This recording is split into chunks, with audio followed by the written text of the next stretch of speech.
हाय काय मंडळी, ताई कथा इकडे सांगते आणि हळूच मात्र थोड्या वेळाने लक्ष कुठं कोणीकडे लक्ष, ताई इकडे कथा सांगते, ऐकते ना, ऐकता ऐकता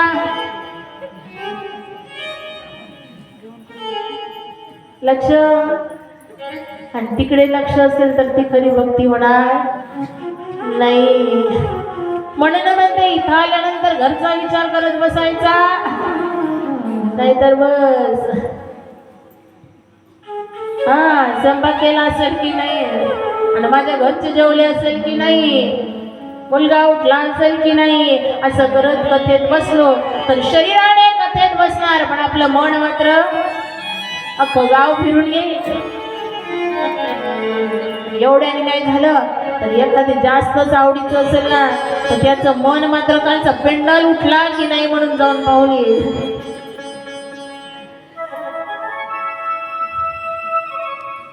म्हणून शरीराने बसले तर मनाने बसा, आणि अगदी त्याचप्रमाणे सत्कार्य करताना शरीराने करतोय, मनाने देखील सडळ हाताने सत्कार्यात समर्पित व्हा. ती खरी भक्ती आहे. अन्यथा मात्र बसलोय तर कार्यक्रमात, कथेत, कीर्तनात, आणि लक्ष जर का घरी असेल, दुकानात असेल, बाहेर असेल, नव्या नव्या चपलीकडे असेल, तर ती खरी भक्ती होणार नाही. म्हणून वंदनीय राष्ट्रसंत तुकडोजी महाराज म्हणतात, ती खरी भक्ती नाही, ही का भक्ती खरी पळते मने बाहेरी. का? कारण अवस्थेत आणि लक्ष इतरत्र असते, ती भक्ती खरी होणार नाही. म्हणून भक्तीला जोड मात्र कर्माची द्या. निश्चित ते कर्म भक्ती सहित आपल्याला उद्धारून नेल्यावर जाणार नाही, आणि हे केलं अजामेळाने, आणि परिणाम उद्धारून गेले. आणि याच षष्टम स्कंदात पुढे 4 प्रकारच्या पुत्राचं वर्णन आलेलं आहे. पहिला शत्रुपुत्र, घरी आपल्या घरी आपल्या उदरी आपल्या पोटी जन्माला येतो, आणि त्याचं कर्म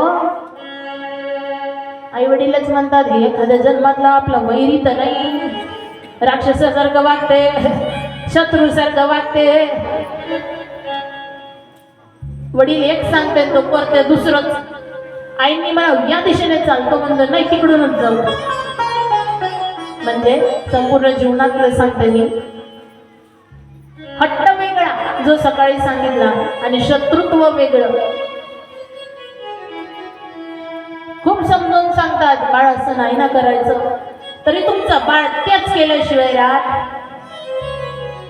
डोकं फोडून सांगितलं म्हणते मुलाला, पण याने काही ऐकलं काय ऐकत नाही माहिती आहे, कारण तो पुत्र शत्रुपुत्र आहे. दुसरा ऋणानुबंधी पुत्र. ऋण असतंय आधीच, आणि ते ऋण फेडण्यासाठी आलेलं असतंय, आणि ते ऋण फेडलं जसं काही पूर्वजन्माचं देवाणघेवाण शिल्लक आहे, या जन्मात पूर्ण करावी लागते. पुत्र रूपाने तो आपल्या घरी जन्माला येतो, तो ऋणानुबंधी पुत्र. तिसरा उदासीन पुत्र. उदासीन पुत्र मात्र लहान आहे, तर लहान असताना देव आई वडिलांना म्हणतो. कोणाला?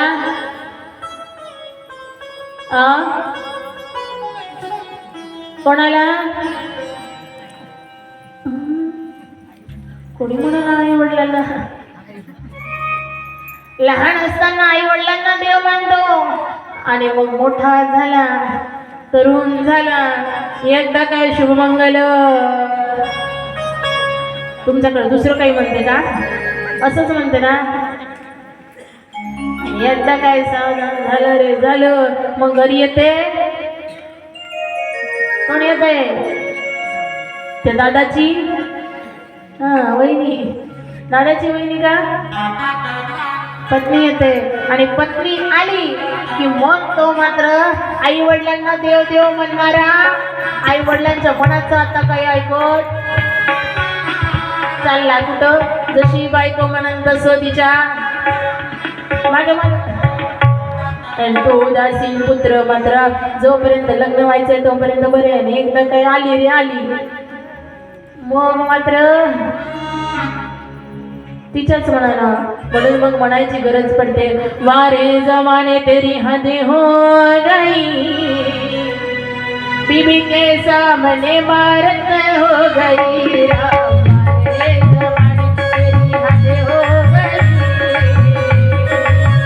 बीबी के सामने मारत हो गई, वारे जमाने तेरी हद हो गई,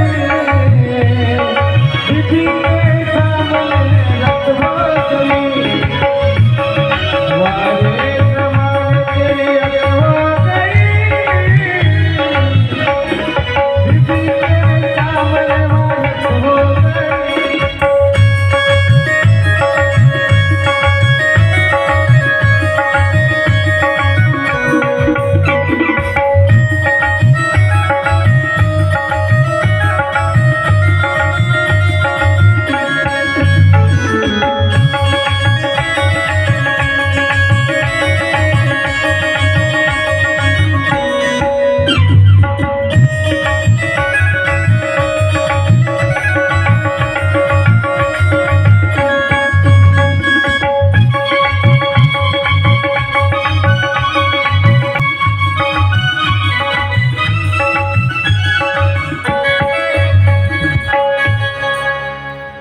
हद हो गई कशी, जशी ती म्हणून तसंच करते म्हणून तर म्हणावं लागते.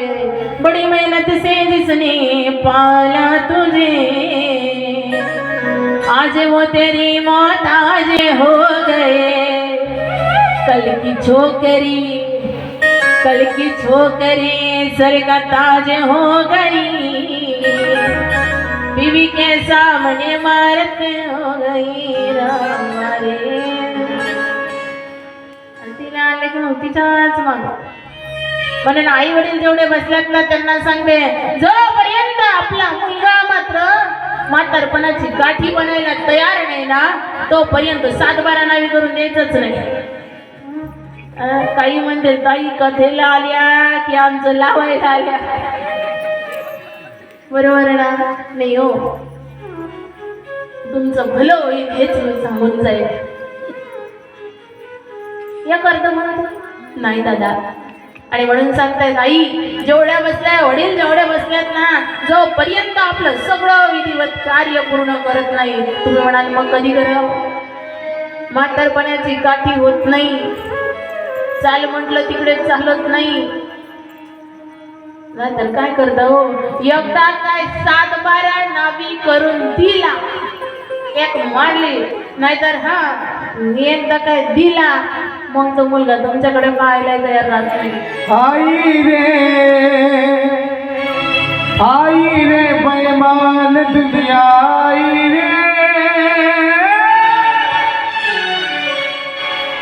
आई रे बेईमान दुनिया,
कोई नाही माने. आणि आलेली आहेत तिच्याच मागं फिरतात. म्हणून म्हटलं काय काय म्हटलं 7-12 नावी करून आवतेच म्हणून नाही. लई अवघड परिस्थिती होते. एकदा काय नावी करून दिलं ना लई अवघड परिस्थिती होत. मुलं सांभाळून घेणारे असेल तर त्या आई वडिलांच्या कार्याची कर्तृत्वाची कष्टाची जाण ठेवते. आणि परिणाम आई वडिलांनी एवढे दुःख सहन केले, त्रास सहन केला, कष्ट सहन केले आणि आपल्याला लहाण्याचं मोठं केलं. आणि म्हणून ते मुलं मात्र त्या कष्टाची जाण ठेवते आणि आई वडिलांना म्हातारपणाची काठी बनून ठामपणे उभे असते. तो 4थ्या प्रकाराचा पुत्र म्हणजे सेवक पुत्र.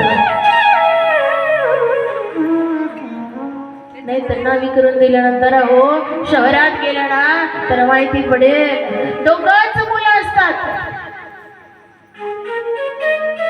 50-100 एकरची दोघांनाही 50-50 एकर दिली. मग मोकळे झाले. आणि ते काय करते मग दोन्हीही आई वडिलांना देखील मोकळं करायच्या मागे लागतात. आई एकाकडे आणि बाबा दुसरीकडे. सांगा काय अवस्था असेल त्यांची. अहो तेच म्हणून नाही आमच्याच शेजारी अशी अवस्था आहे. करोडोची संपत्ती आहे, डबल मजली इमारत आहे, करोडोची संपत्ती या मुलांना वाटून दिली.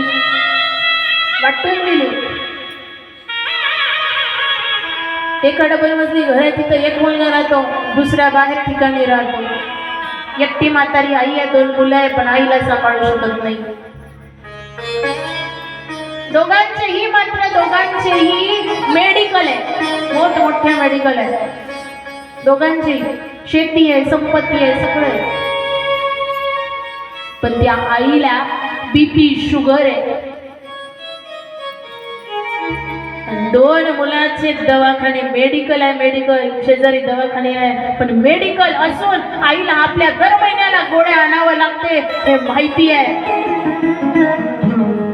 पण 2 मुलं असून एकही आणून देत नाही. काय करतात त्या संपत्तीचं. ती म्हातारी बिचारी स्वतः अन्न शिजवते, ती आई स्वतः खाते.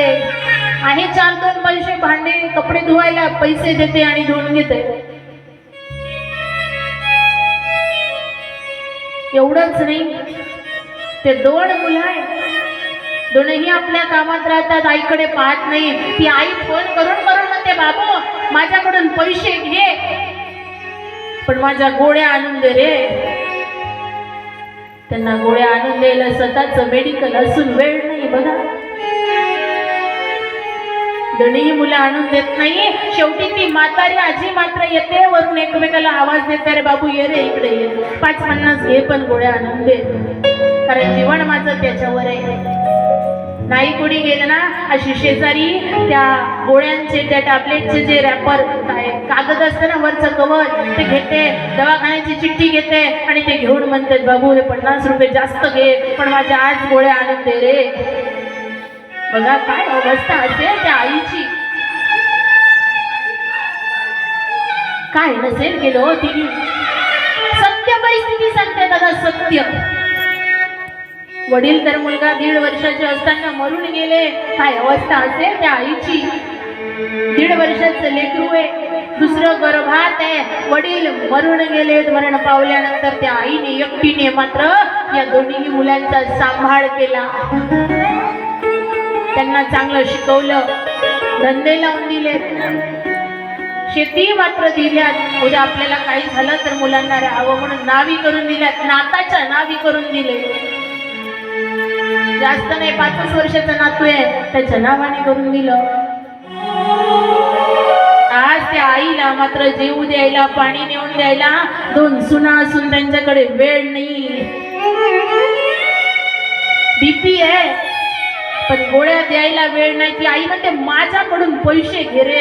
आज ही वेळ त्या आईवरती आली. विचार करा काय म्हणत असेल तिचं अंतःकरण. अशी दिसली ना ढसा ढसा रडते. ढसा रडते. कमावली बाई संपत्ती एवढी, पण काय करते ग, एक मुलगी नाही 2 मुली म्हणून सुना आणल्यात, पण त्या सुना साथ देत नाही. विचार करा त्या आईचं अंतःकरण काय म्हणत असेल. आणि आईसारखी माया हो कोणी लावू शकत नाही, कोणी लावणार नाही. कसंही तिला सांभाळा, नसते तिची अपेक्षा वर्षातून मात्र 4 वेळा साडी घेतली पाहिजे. एका दिवाळीला घेतली ना तरी ती आनंदीच असते, नाही घेतली दिवाळीला तरी तिला हरकत नाही. जे शिजलं ते अन्न दिलं ना तरी ती आई मात्र आईच म्हणून नाही, वडील देखील प्रेमाने जेवतात. दुसरी वडिलांनाही अपेक्षा नसते, कारण या आई वडिलांसारखं दुसरं दैवत नाही. ये तो सच है कि भगवान है मगर फिर भी अनजान, धरती पे रूप माप ये विधाता की पहचान है. ये तो सच है कि भगवान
ये तो सच है की भगवान आहे.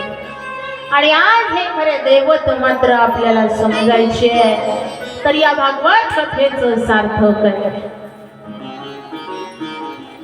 धरती पे रूप माँ बाप का, सगळं ते ताची अधुरे जे का माता पितरे, तया सेवे से कीर शरीरे लोण कीजे. माऊली ज्ञानोबा ज्ञानेश्वरी फार सुंदर वर्णन करतात. सगळं तीर्थ कुठे, त्या आई वडिलांच्या चरणाजवळ आहे. पण आई वडिलांची देव मानून भक्ती करणारा सेवक पुत्र. आपण काल सुंदर अशा विठ्ठल रुक्मिणीची घाटी बघितली ना, त्यावेळेला चरित्र वर्णन केलं. भक्त पुंडलिक हा सेवक पुत्र आहे, जो आई वडिलांची देव मानून सेवा करतोय, त्या आई वडिलांच्या कष्टाची जाणीव ठेवतोय. म्हणून इथे बसलेल्या प्रत्येक मुला मुलींना सांगते, किती बसले आहेत असे जे रोज आई वडिलांच्या पाया पडतात? हात वर करा बरं.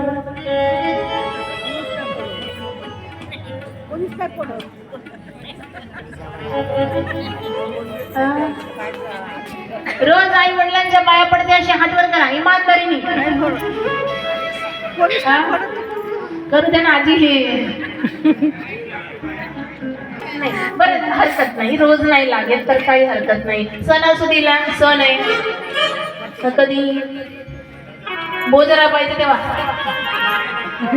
बोजराचं म्हणताना दसऱ्याला बस एक वेळ येते म्हणून बाहेर. दुसरं पोळ्याला निघते ना बाहेर नोटा दिवाळीला निघतेच हो हा झालं तेवढेच दिवस बाकी हा झाला ना दसरा बाकी सणाला असं कोणी एकादशीला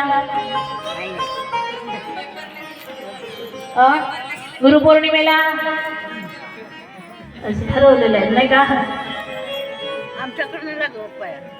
बरं सण आले की मात्र आई वडिलांच्या पाया लागते अशी किती आहे आमच्याकडे लागतच नाही पाया नाही आई ज्या आई आहेत बाबा आहेत त्यांचे आई बाबा गेले त्यांचा विषय द्या सोडून त्यांचा नंबर पुढे येईल आता सध्याचे आई वडील आहेत त्यांना त्यांचा नंबर आहे हा बोला आदर केले का मला दिसत नाहीये का चालूच नाही पाया लागायची हा सणाला पाय लागतो म्हणाले ना तुम्ही आत्ताच मग करा ना आता हातवर चालूच नाही आमच्याकडे पाया लागायची नाही आधी एकट्याचा विषय नाही आपल्याला गावाचा विषय घ्यायचा हा बस काय करता मग हा ज्यावेळेला गरज पाहिजे असली आई पप्पा मला पाहिजे म्हणजे पाहिजे काय लहान म्हणतील सायकल पाहिजे आणि मोठे म्हणतील बुलेट पाहिजे तेव्हा बाबाच्या महिनाभर पाया लागत बाबा द्या ना घेऊन आणि एकदा काय बाबांनी बुलेट नाही जमलं हिरो होंडाची का घेऊन दे ना एकदा घेऊन दिली मग बाबाच्या शेजारून जाईल पण त्याला बाबाजवळ थांबून 2 शब्द बोलायला वेळ बघा कुठे चाललोय आपण काय करतोय आपण देवाच्या मंदिरात जातो सोमवाराला सोमवार करतो मार्गशीर्ष महिन्याचे गुरुवार आले की गुरुवाराचं व्रत करतो नवरात्र आली की दुर्गा उत्सव साजरा करतो नवरात्रीचे उपवास करतो गणेश उत्सवाला चतुर्थी करतो पण आई वडिलांना जर का घरी उपाशी ठेवत असेल त्या आई वडिलांना कोरभर पोळीसाठी 4 वेळ भीक मागितल्यासारखं मागावं लागत असेल ना तर धिक्कार आहे त्याच्या संपत्तीचा आज हे जाणायचे आणि म्हणून म्हणेल किसी ने रोजा रखा किसी ने उपवास रखा मगर कबूल उसी का हुआ जिसने अपने माँ बाप को अपने पास रखा 1-2 टाळ्या वाजल्या काही तुमच्याकडे टाळ्यावर GST आहे का चांगलं वाटलं तर वाचू द्यायचं जा माझ्या नावाची नाही हो भगवंताच्या नावाची तरी वाजवत जा टाळी वाजवतो कधी फक्त मनाने आतमध्ये तसं नाही इथं टाळी भगवंताच्या नावाची वाजवली नाही चांगलं काय शब्द वाटलं गोड वाटलं तर वाजवली नाही ना इथं नाही वाजवणार नाताला रडू द्या नातू रडल्याबरोबर कोणी टाळी वाजव म्हणत नाही मग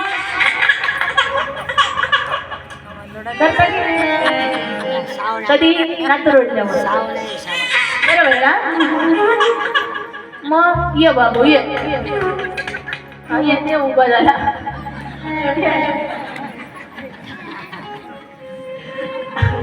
असंच येतं की नाही नातू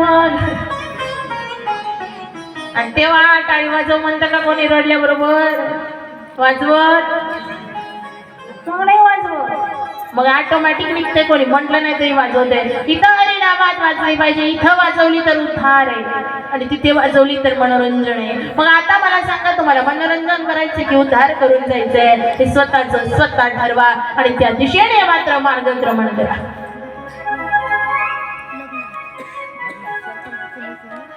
इथे बसलेल्या प्रत्येक मुलांना सांगणे मुलींना सांगणे आपल्या आई वडिलांना देव माना आणि त्यांच्या पाया पडा मग इथं बसलेल्या काही मुली आणि मुलं मात्र शंका उत्पन्न करतील ताई आम्ही तर आई वडिलांना देव मानू पण ते मानल्याच्या सारखे पाहिजे ना कसं आमचे बाबा येते आशे येते काय तुम्ही म्हणता पाया लागा समजले ना असे येते की रस्ताच कमी पडते डोलत डोलत काय तुम्ही पाया लागा असं म्हणता बरोबर की नाही म्हणून बाबांनाही सांगणे, बाबा आई बसलेले आहेत, या मुलांनी आपल्याला देव मानावं असं आपण वागावं. इथं बसलेला आजी म्हणत होता ना, आजीचा लई विषय चालू होता. मग इथे बसलेल्यांनाही सांगते, सुना जरा सुना. पुन्हा म्हणाल ताई सुना. जेवढ्या काही सुना बसल्या त्यांनी जरा सुना ऐका. आपल्या सासू सासऱ्यांना देव माना, सासू सासऱ्यांना आई वडील मानून पूजा करा, आई वडील मानून सेवा करा. पंढरीचा पांडुरंग आलेत. अगदी त्याप्रमाणे आपल्यालाही भगवंताची भक्ती केली सारखं पुण्य प्राप्त होईल. आणि तुम्ही म्हणाल सुनांना सांगताय ना, जावई जावई काय दिले का सोडून? नाही, जे द्याल ते मिळेल. तसंच कराल, जे पेराल तेच उगवेल. आणि यतीचा निसर्गाचा नियम आहे. कधी ऐकलंय ग आंब्याचं बी लावलं आणि झाडाला लागले लिंब? ऐकलं?